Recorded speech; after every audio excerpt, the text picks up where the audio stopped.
rostros y por las noticias que llegan de Norteamérica, es evidente la reconciliación de México, Estados Unidos y Canadá. Los líderes de estas tres naciones dejaron a un lado sus diferencias y se comprometieron a impulsar la cooperación en temas comerciales, de inmigración y de seguridad nacional. Así se resume la cumbre de los tres amigos, como informalmente se le conoce. López Obrador, el anfitrión, se mostró hospitalario y generoso en materia migratoria. Según Joe Biden, los tres son verdaderos aliados. Y Justin Trudeau remarcó el potencial de la región, cuya economía supera a la de la Unión Europea. Pero uno de los desafíos más trascendentales que se abordaron en la cumbre, pues fue el tema migratorio, algo que repercute en otras naciones latinoamericanas. Estados Unidos retornará hasta 30,000 personas mensuales a México, una responsabilidad delegada a tierras aztecas que a la larga pudiera ser un problema para el gobierno mexicano.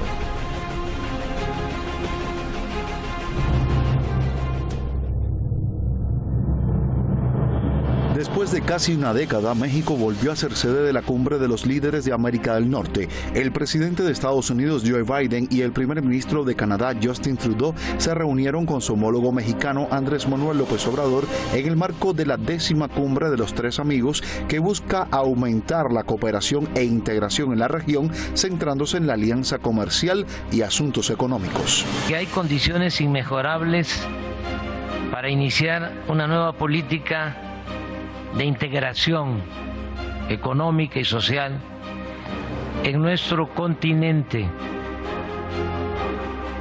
El tratado comercial entre Canadá, México y Estados Unidos ha demostrado ser un valioso instrumento para consolidar nuestros procesos productivos,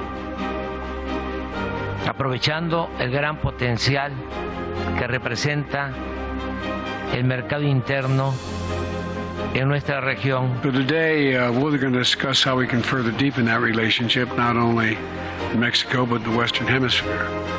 This includes strengthening our supply chains to make the hemisphere even more competitive. We will continue to talk about how we can even further increase our economic partnership, our people-to-people partnerships, and mostly the prosperity that both of us bring to the trilateral relationship in North America, which has so much to offer the world. Además, durante las conversaciones, las partes acordaron trabajar y avanzar en conjunto basándose en 6 pilares: equidad, cambio climático, cooperatividad, salud, compromiso hacia el futuro y la migración como asunto central. We're also going to discuss our shared security, including our joint action to address the plague of fentanyl, which has killed 100,000 Americans so far, and how we can tackle irregular migration, which I think we're well on our way to doing. Above all, we both committed to pursuing a better future, one grounded on peace and prosperity for all of our people. Quiero dejar de manifiesto que le he solicitado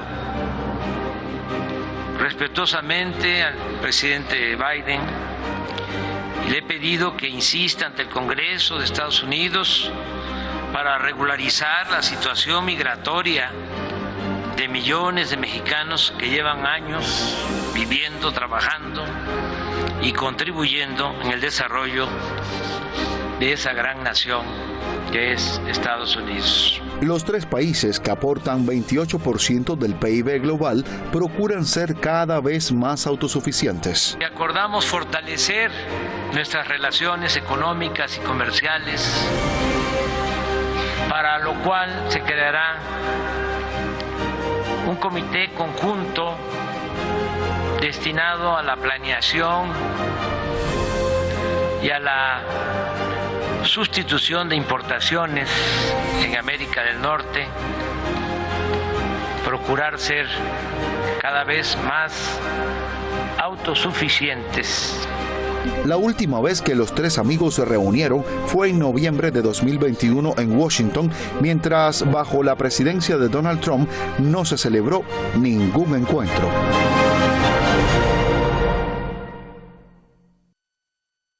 Así hemos resumido la cumbre de los tres amigos y vamos a hablar sobre este tema hoy en nuestro programa Detrás de la Razón.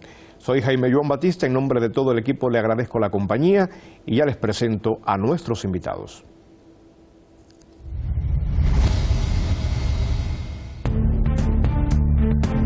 Hoy conversamos con Eduardo Luque, analista internacional. Él está en Barcelona. Eduardo Luque también es un activista contra la guerra.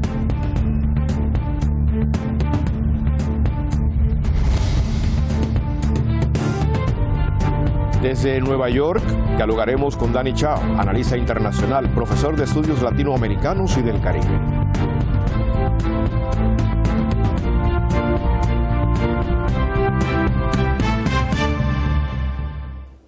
Bienvenido Luque, bienvenido Danny. Danny, ¿qué tal están? Buenas tardes, gracias por la invitación. Luque, ¿me escuchas? Sí, hola, ¿qué tal? Buenas tardes y agradecido por la invitación también. Pues muy bien, llega muy bien la señal, vamos a dialogar respecto a esta cumbre. Hacía un tiempo que no sucedía, se han reunido los tres de Norteamérica y según Joe Biden son verdaderos aliados. ¿Esto será de cara a la galería o realmente hay una alianza de la cual podemos hablar? ¿Qué me dices de esto, Luque? A ver, realmente no tenemos una alianza. Hasta ahora hemos tenido una relación prácticamente de vasallaje de Norteamérica, Estados Unidos respecto a México y también a Canadá. El problema es de que la situación en Estados Unidos no es una situación tan brillante y tan bollante como la que era hace muy pocos años. Y ahora Estados Unidos también se ve necesitada de apoyos internacionales para mantener su prestigio. Por ejemplo, uno de los acuerdos más interesantes para México que se han adoptado en la cumbre es que una parte importante de la producción que ahora se compraba a China se pueda fabricar en México, lo cual representaría, según los datos de la propia contabilidad mexicana, casi un crecimiento de 2 puntos del PIB mexicano si todas estas industrias, todas estas importaciones que hacía Estados Unidos se producen ahora en México. Esto es un elemento evidentemente importante que además tiene un desarrollo político también muy curioso, ¿no? Puesto que Estados Unidos va a dejar el continente europeo un poco al albur, a lo que le pase, y se va a centrar en sustituir importaciones que podía comprar de Europa, que ya no lo va a hacer. Estas importaciones asiáticas las va a producir al lado de la frontera en México, lo cual revela muchas cosas. Primero, la necesidad de producir de Estados Unidos, que tiene una necesidad de importación enorme que no puede dejar de importar porque no produce esos bienes, y segundo, que se abandona completamente el eje occidental en Europa para centrarse especialmente en México. Yo pienso que estos son dos realidades importantes que hay que tener en cuenta y que son consecuencia también un poco de la situación general y de esta cumbre. A propósito de esto, Luque, Trudeau decía del potencial que tiene la región, cuya economía incluso supera a la de la Unión Europea. Danny, ¿qué consideras sobre esto? ¿Ves realmente grandes perspectivas de cerrar filas como un gran bloque y ser autosuficiente también, como lo está pidiendo López Obrador? López Obrador también llamaba la atención sobre cómo por el Pacífico pues llegaban tantos productos importados pudiéndose producir precisamente en la zona. ¿Qué importancia, qué relevancia tiene esto para los próximos años a partir de esta cumbre que se ha desarrollado en México? No se puede hablar de amistad entre explotadores y explotados, entre opresores y oprimidos. Biden y Trudeau llegan como representantes de las clases dominantes del norte. Canadá siempre ha sido un socio junior de los Estados Unidos y sus intereses geopolíticos. Es importante ahora la postura de AMLO, de López Obrador, por cuántas décadas, desde Porfirio Díaz, estamos hablando de un siglo atrás, los Estados Unidos han definido a México como su patio trasero. AMLO ha sorprendido a muchos con su postura de soberanía, de dignidad. Ha planteado la integración latinoamericana y la integración de los países del sur global. Ha contribuido más al CELAC y al UNASUR, y hasta ha surgido el Grupo de Puebla en México en defensa del campo bolivariano. Recordemos el año pasado, López Obrador boicoteó el Cumbre de las Américas en Los Ángeles por la exclusión de Cuba, Venezuela y Nicaragua. Entonces, Biden llegó con su retórica de siempre y su monotonía de siempre.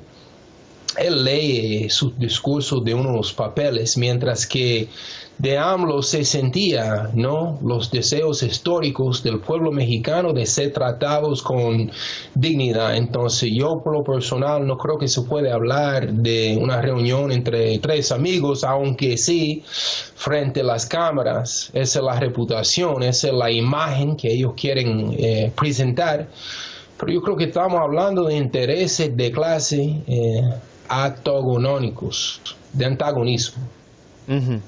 Bueno, a propósito de López Obrador, que fue el anfitrión, se mostró hospitalario y generoso hablando en materia migratoria. Llama la atención, ahora Estados Unidos pues va a retornar desde su frontera hasta México a 30,000 inmigrantes todos los meses. Y yo pregunto, ¿esto no constituye quizás una responsabilidad de Estados Unidos delegada al propio gobierno de México? ¿Hasta dónde realmente esto va a ser bueno para la crisis migratoria actual y para México? ¿Qué riesgo está corriendo México asumiendo todo esta cantidad de personas que van a estar siendo atendidas por los mexicanos? Luque, ¿qué opinas tú sobre esto? No, evidentemente es un enorme riesgo para México. Son 30.000 personas por mes, lo cual es una carga financiera y humana muy importante para un país empobrecido y con dificultades económicas importantes como es México. Pero por otra parte, el presidente mexicano lo que pretende es forzar también al presidente Biden a que regularice las decenas de miles o millones de ciudadanos mexicanos que viven desde hace incluso décadas en Norteamérica y que aún no tienen regularizado sus papeles. Es una apuesta por parte del presidente mexicano importante, ¿no? Ceder en el tema migratorio, que va a representar un grave problema para México, sin duda alguna, pero por otro lado exigir a Biden que se comprometa con aquello que anunciaba en su campaña electoral. Ya sabemos en la práctica que Biden está repitiendo gran parte del escenario que había propuesto Trump, el anterior presidente, ¿no? En este sentido tampoco hay grandes modificaciones. Veremos con el tiempo realmente si se dan pasos positivos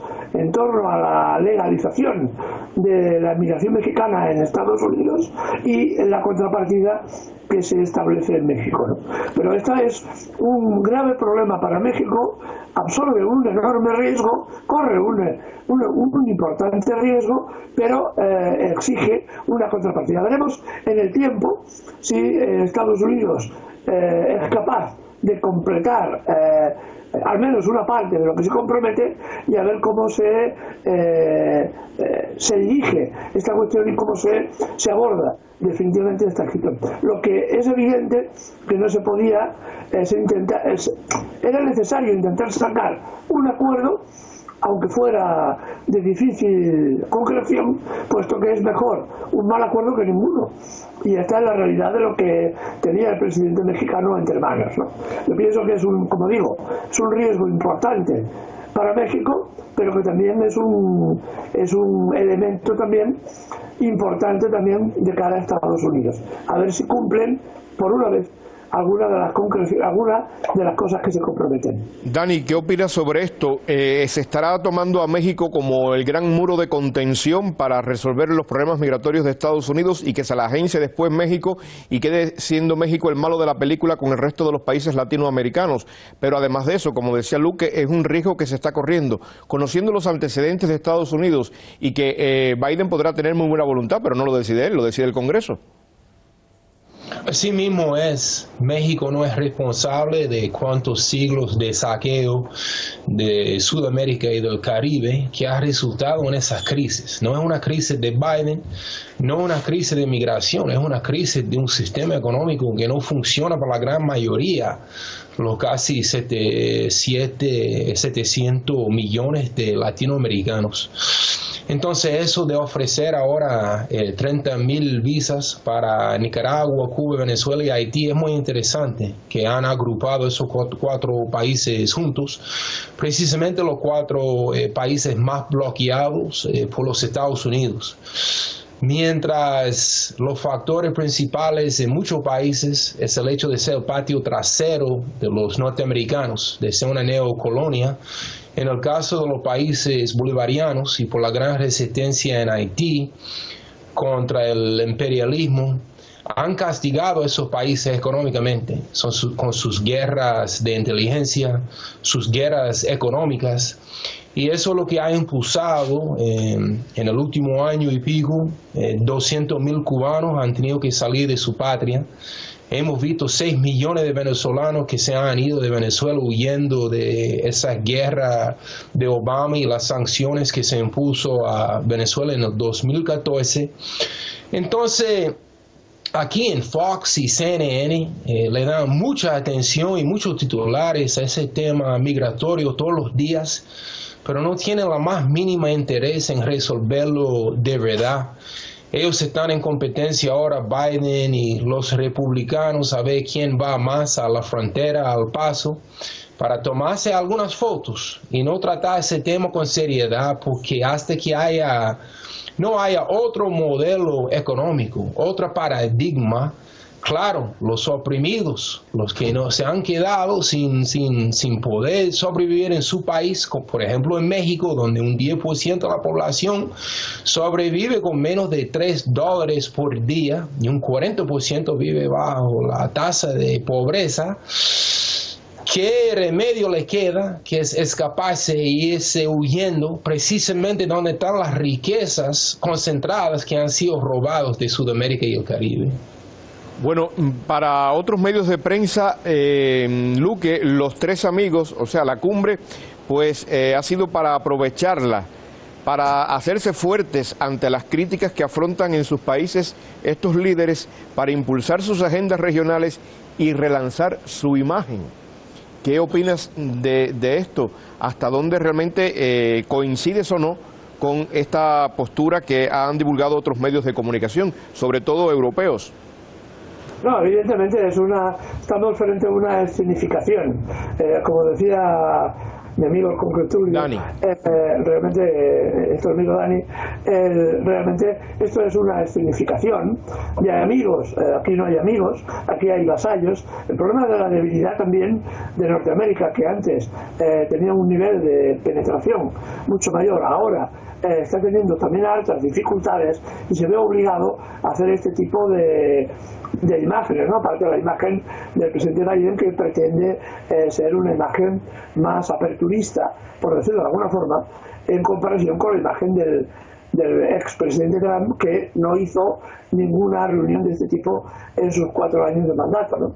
Y esto es evidentemente. Pero aún así hay que plantear, en estos casos, hay que plantear determinadas reivindicaciones y determinadas conclusiones para presentarlos a la prensa y a la población, y que en todo caso sea la población la que vea después si se han cumplido o no se han cumplido alguna de las premisas sobre las que se asientan estas reuniones. Yo soy bastante pesimista en el sentido de que realmente se apliquen gran parte de las conclusiones, ya digo, que es mucho de significación teatral lo que se hace.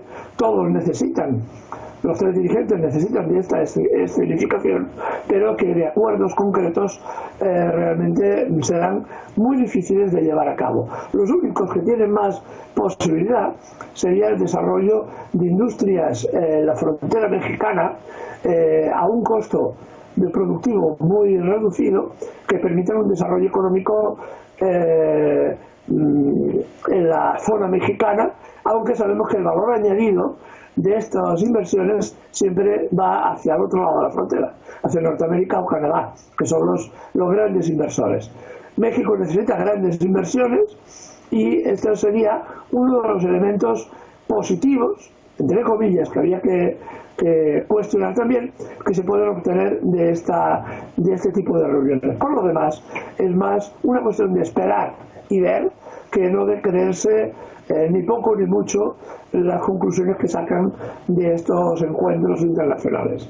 De hecho, Luque, ampliando las inversiones en México, pues quizás hasta se detiene un poco la migración de los mexicanos hasta Estados Unidos, porque la fuente de empleo pues crece en el propio país mexicano y hay compensación de intereses tanto para Estados Unidos como para los Estados Unidos mexicanos. Dani, ya estamos llegando al final del programa, pero en tu opinión, haciendo un balance, ¿qué ha sido lo más trascendental, lo más importante de esta cumbre para ti? Hay varios puntos que quiero destacar para concluir. El fentanyl, aquí nos estamos muriendo, específicamente la juventud norteamericana. El año pasado perdimos por encima de 100,000 de nuestros ciudadanos por la crisis de opioides, de fentanyl. Y todos los días están echando la culpa al gobierno mexicano. Pero aquí hemos vivido esa pandemia de heroína, de drogas, hace varias décadas. Ahora es muy conveniente decir que son los chinos que están traficando toda esa droga a través de México. Trump ha salido en Truth Social, porque ya él no está apareciendo en Twitter todavía por una decisión propia de él. Trump está diciendo que va a ser muy duro con los carteles. Y yo creo que es muy fácil hablar con ese tono, con esa retórica. Pero ¿quiénes han sido los principales traficantes de drogas en las últimas décadas? Aquí cada día en el Bronx, en Harlem, nosotros preguntamos de dónde vienen todas esas drogas, porque no lo fabricamos aquí no tenemos esas fincas, y de dónde vienen todas esas armas. Entonces los Estados Unidos siguen importando y exportando cuántas armas y cuántas drogas. Sería muy difícil ellos decir que son un socio o un amigo de México y de América Latina cuando se trata de una relación de desigualdad y de explotación. Por ejemplo, las maquilas. La inversión es buena, pero ¿qué tipo de inversión? Ha sido una inversión subhumana, pagando un sueldo de miseria, de humillación a la frontera. De verdad, Biden debe de volver con otra propuesta, una propuesta de igualdad, de dignidad, de respeto por la soberanía mexicana y de Centroamérica y todo el hemisferio, y se debe de plantear restituciones. En inglés nosotros decimos reparations, reparaciones por toda la tierra indígena mexicana robada, California, Texas, Arizona, etcétera, y por cuántos años de explotación al pueblo mexicano, que recuerda aquel viejo refrán: pobre México, tan lejos de Dios y tan cerca a los Estados Unidos. Gracias, Dani, por tu criterio, por tu opinión. Agradezco también a Luque. No sé si quisieras aportar algo en 30 segundos, Luque, para cerrar el programa. Sí, yo diría que haber coincidido con el amigo Dani, que efectivamente el gran problema, uno de los grandes problemas es el tema del fentanilo y el tema de la epidemia de opiáceo en Estados Unidos, que yo lo olvidaría, pero ya lo hemos hablado en algunas otras ocasiones, que gran parte de la droga venía de la guerra de Afganistán, que es otro de los elementos que también deberíamos reflexionar en su momento, ¿no? La relación que hay entre la guerra de Afganistán y el incremento de opiáceos en Estados Unidos y la gran crisis de mortandad, sobre todo la gente joven, que se está produciendo en ese país. Gracias, Luque. Gracias, Dani. Un abrazo desde Teherán. Un gusto haber compartido con ustedes este análisis sobre la cumbre de los tres amigos. Un abrazo. Hasta la próxima. Así vamos llegando al final de nuestra edición de jueves. Ha cerrado la cumbre de los tres amigos. Atrás quedaron los exabruptos y las amenazas que caracterizaron las relaciones durante el mandato de Donald Trump. Y sin duda, ahora hay un mejor escenario para el diálogo y también para la cooperación regional contra el narcotráfico, para crear mecanismos para una migración ordenada y convertir a Norteamérica en una zona autosuficiente para su suministro comercial. Al menos así ha quedado dicho en esta cumbre y transmitido por los medios de comunicación. Si pasa o no, ya veremos. Solo deseamos desde aquí, desde nuestro programa, que la armonía de esta reunión pues se materialice en las políticas económicas y sociales cotidianas. Gracias por acompañarnos. Estaremos de regreso mañana viernes por Hispan TV, Detrás de la Razón.